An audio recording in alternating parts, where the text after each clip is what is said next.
इस पूरे सीरीज में हम पढ़ने वाले हिस्ट्री का चैप्टर नंबर 3 और चैप्टर का नाम है Nazism and the rise of Hitler. इस वीडियो में हम पढ़ने वाले हिटलर के बारे में, यानी कि इस पूरे सीरीज में हम पढ़ने वाले हिटलर के बारे में और नाजिज्म के बारे में, यानी जो हिटलर की पार्टी थी उसके बारे में। तो आइए हम शुरुआत करते हैं इस चैप्टर के टेक्स्ट को कि आखिर हमें क्या पढ़ाया जा रहा है इस चैप्टर के अंदर। तो देखिए, आप इस चैप्टर को जैसे ही खोलेंगे तो आपको जो पहला लाइन देखने को मिलेगा वहां पर आपको देखने को मिलेगा 1945। तो यानी कि इस चैप्टर की कहानी की शुरुआत की गई है 1945 से, जब हिटलर युद्ध हार चुका था, सेकेंड वर्ल्ड वॉर हार चुका था और जर्मनी जो है वो पूरी तरह से डिफीट हो चुका था। उस समय में स्प्रिंग का सीजन है। स्प्रिंग के सीजन में एक 11 साल का लड़का है, जर्मन लड़का है जिसका नाम है हेमत। वो अपने बेड पर सोया हुआ है और उसने अपने माता पिता को बात करते हुए सुना। काफ़ी सीरियस टोन में वो बात कर रहे थे, काफ़ी सीरियसली बात कर रहे थे।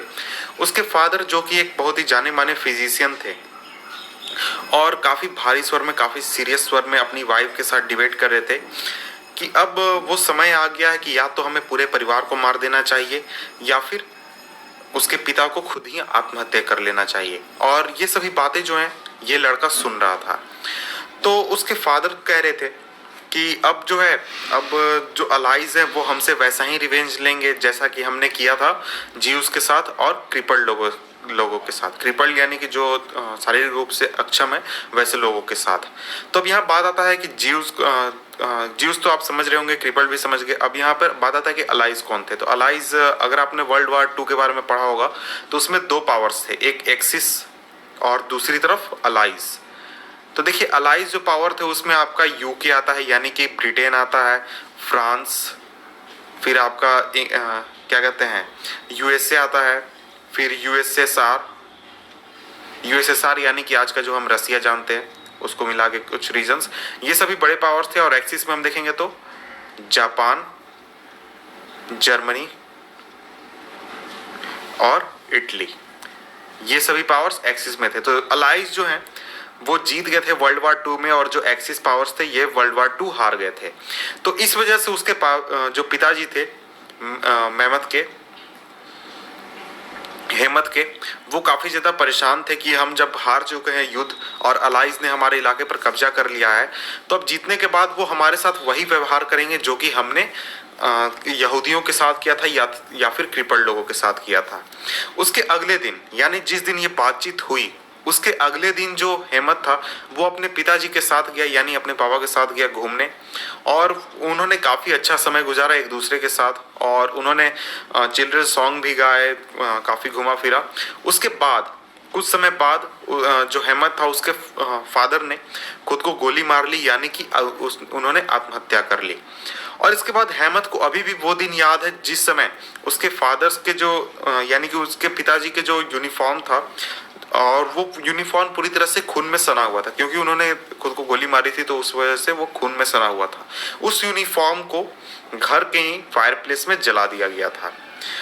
तो इस चीज़ से वो इतना ज़्यादा ट्रोमासाइज हो गया था, यानी कि वो इतना ज़्यादा उससे सहम गया था, डर गया था, जो उसने सुना था और जो उसने देखा था, कि उसने अपने घर में करीब 9 सालों तक खाना खाने से इनकार कर दिया। वो डरता था कि कहीं उसकी माँ जो है, जैसा कि उसके पिताजी कहते थे, उसे पॉइजन ना दे दे, यानी कि उसे मारने की कोशिश ना करे।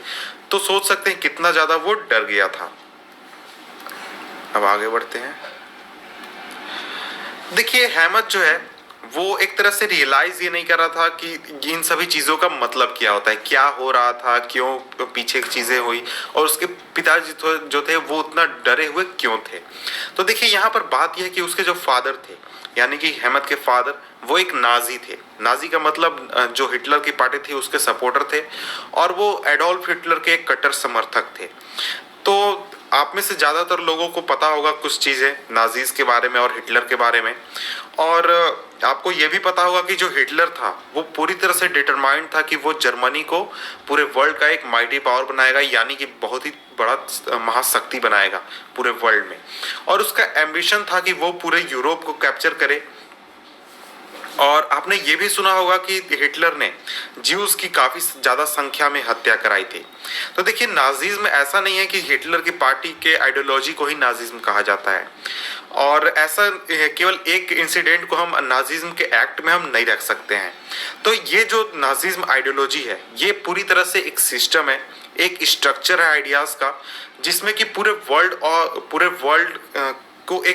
पूरे वर्ल्ड को देखने का एक नजरिया है, और पूरे वर्ल्ड को समझने का या फिर उससे एक्ट करने का एक तरह का पॉलिटिक्स का पॉइंट ऑफ व्यू है। तो अगर हम ट्राई करें और समझने की कोशिश करें नाजिज्म क्या है और क्यों इस तरह की भावना आई, तो हमें बहुत सारी चीजों को पढ़ना होगा आगे।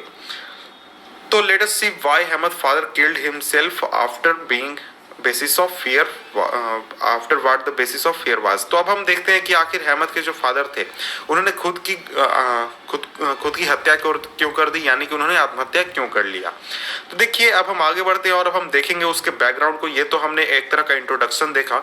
इंट्रोडक्शन के बाद अब हम देखते हैं कि आखिर रियलिटी में इंसिडेंट्स क्या हो रहे थे।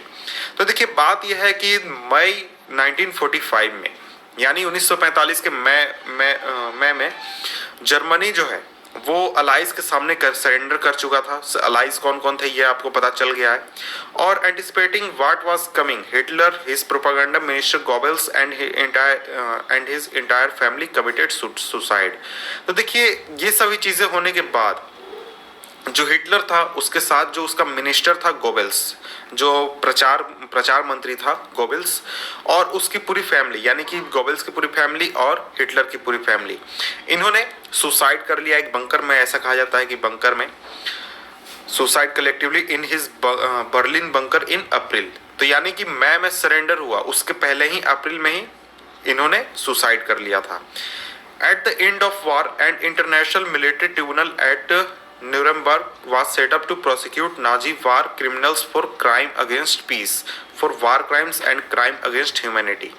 तो देखिए, ये जो सुसाइड इन्होंने कर लिया, इसके बाद यानी कि युद्ध खत्म होने के बाद एक इंटरनेशनल मिलिट्री ट्रिब्यूनल, यानी कि एक तरह का कोर्ट बैठा, जो कि कहाँ पर बैठा था, न्यूरेमबर्ग में बैठा था। और इसका उद्देश्य ये था कि जितने भी नाजीज लोग थे, जो कि क्या कहते हैं, युद्ध थोपने के आरोपी थे या फिर युद्ध करने के आरोपी थे, और जो ह्यूमैनिटी के खिलाफ उन्होंने जो क्राइम किया था, जैसे कि उन्होंने ज्यूज की हत्या की थी और जो क्रिपल लोग थे उनकी हत्या की थी, इन सभी को सजा देने के लिए ये कोर्ट बैठा। तो देखिए, जर्मनी का जो कंडक्ट था ड्यूरिंग द वार, स्पेशली वैसे एक्शंस, तो अब मैं इसको आगे कर देता हूँ, तब आप समझ पाएंगे। तो यहाँ देखिए, आप देखेंगे तो अलाइज का आपको मीनिंग यहाँ पर बताया गया है। Allies power initially led by UK and France. UK और फ्रांस शुरुआत में थे, लेकिन 1941 में यूएसएसआर और यूएसए ने उन पावर्स को ज्वाइन कर लिया था, और इन्होंने जर्मनी, इटली और जापान, जो कि एक्सिस पावर्स थे, इनके खिलाफ युद्ध लड़ा था। ये चीजें मैंने आपको पहले ही बता दी है, तो इस चीज को ध्यान रखें तो आपको डिफरेंट चीजें समझने में आसानी आएगी। तो देखिए, अब हम नेक्स्ट लाइन पढ़ते हैं। Germany's conduct during the war especially those actions which came to be called crime against humanity raised serious moral and ethical questions and invited worldwide condemnation. What was these acts? तो देखिए, यहाँ पर एक चीज की बात की जा रही है कि देखिए, जर्मनी का जो कंडक्ट था, यानी जर्मनी ने जो चीजें की थी, वैसी चीजें जो कि क्राइम अगेंस्ट ह्यूमैनिटी कही जाती हैं, उन्होंने एक बहुत ही सीरियस मोरल और एथिकल क्वेश्चन उठाया, और इसको लेकर पूरे विश्व की ओर से, यानी कि विश्व के लगभग हर एक देश ने एक कंडेम किया इस चीज को कि ऐसा नहीं होना चाहिए था। और ये क्या चीजें थी, इन चीजों को हम आगे पढ़ेंगे।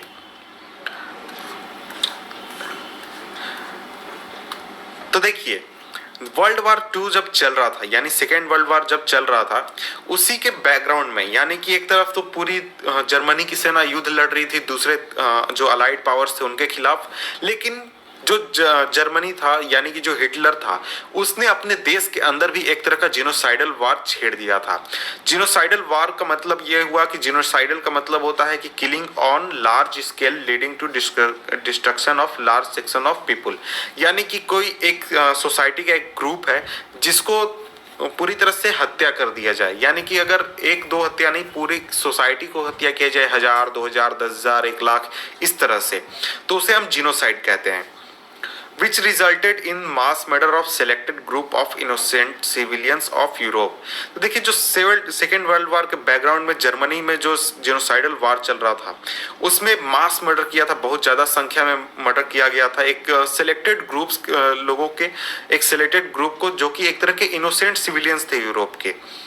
और ये जो संख्या अगर हम इस पूरे मर्डर की संख्या देखें तो संख्या में करीब 6 मिलियन ज्यूज यानी कि करीब 60 लाख यहूदियों की हत्या की गई थी, 2 लाख जिप्सीज की हत्या की गई थी, 1 मिलियन यानी करीब 10 लाख पॉलिश जो नागरिक थे उनकी हत्या की गई थी, और 70,000 German who were considered mentally and physically disabled, यानी 70,000 वैसे लोग जो कि मेंटली और फिजिकली डिसेबल्ड थे, उन लोगों की हत्या की गई थी।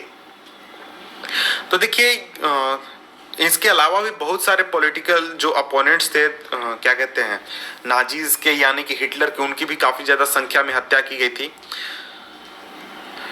जो नाजीज थे उन्होंने एक बहुत ही अलग तरीका का उपाय निकाला था लोगों की हत्या करने का, और इसके लिए वो एक गैसिंग चेम्बर उन्होंने बना कर रखा था, और that is by gassing them in various killing centers like Auschwitz। Nuremberg tribunal sentence only 11 leading Nazis to death. तो देखिए बहुत सारे किलिंग सेंटर्स बना कर रखे गए थे जहां पर गैस, जहरीले गैस में एक ट्रेन जैसा एक होता था मशीन, उसमें बैठा कर उन्हें भेज दिया जाता था अंदर, और वो अंदर जहरीले गैस से मर जाते थे। तो इस तरह का बहुत सारे किलिंग सेंटर्स बैठाए गए थे, और वहीं पर इन लोगों की हत्या की जाती थी। तो इसके बाद अब हम आगे बढ़ते हैं, और जो न्यूरेमबर्ग ट्रिब्यूनल बैठा था यानी जो कोर्ट बैठा था कि जो नाजीज को सजा देना है, तो उस कोर्ट में केवल 11 लोगों को डेथ की पेनाल्टी दी गई यानी मौत की सजा दी गई, और उसके अलावा बहुत ज़्यादा संख्या में लोगों को लाइफ इम्प्रिजनमेंट दिया गया। और the retribution did come, yet the punishment of the Nazis was far short of the brutality and extent of their crimes। तो देखिए retribution तो हुआ, लेकिन जो punishment नाजीज को दिया गया वो उनके द्वारा किए गए ब्रूटलिटी और जो उनका जो क्राइम किया गया था उस एक्सटेंट के मुकाबले बहुत ही कम था। तो उसका देखिए रीज़न ये था कि जो अलाइज पावर्स थे वो नहीं चाहते थे कि जर्मनी के ऊपर बहुत ही ज़्यादा हार्श हुआ जाए और बहुत ही ज़्यादा कड़े कानून लगाए जाए या फिर बहुत ही कड़ा सजा दिया जाए, जैसा कि फर्स्ट वर्ल्ड वार में किया गया था। और ये माना जाता है कि फर्स्ट वर्ल्ड वार में इतना ज़्यादा हार्श, क्या कहते हैं, युद्ध हारने के बाद इतना ज़्यादा हार्श चीज़ें थोपी गई थी जर्मनी के ऊपर कि वही वो रीजंस थे कि सेकेंड वर्ल्ड वार को जन्म आगे चल कर दिया उन्हीं चीज़ों ने। तो सभी लोगों को ये फील हुआ कि जो नाजी जर्मनी यानी हिटलर का जो राइज हुआ था उसका एक बहुत बड़ा रीज़न ये भी था कि जो जर्मनी को जो एक्सपीरियंस झेलना पड़ा फर्स्ट वर्ल्ड वार हारने के बाद, और जो उसके ऊपर जो चीज़ें थोपी गई थी उन सभी चीज़ों को थोपने के बाद, यानी कि क्या कहते हैं, लोगों में बहुत ही गुस्सा था, लोग नाखुश थे कि हम आखिर क्यों हार गए फर्स्ट वर्ल्ड वार, और ये जो सलूक हमारे साथ किया गया है इन सभी देशों के द्वारा यानी अलाइड पावर्स के द्वारा, ऐसा नहीं किया जाना चाहिए था। तो देखिए अब हम आगे बढ़ते हैं, और फर्स्ट हमारा टॉपिक है birth of the Weimar Republic. तो यहाँ तक हमने इंट्रोडक्शन देखा इस चैप्टर का, अब हम पढ़ेंगे इस चैप्टर के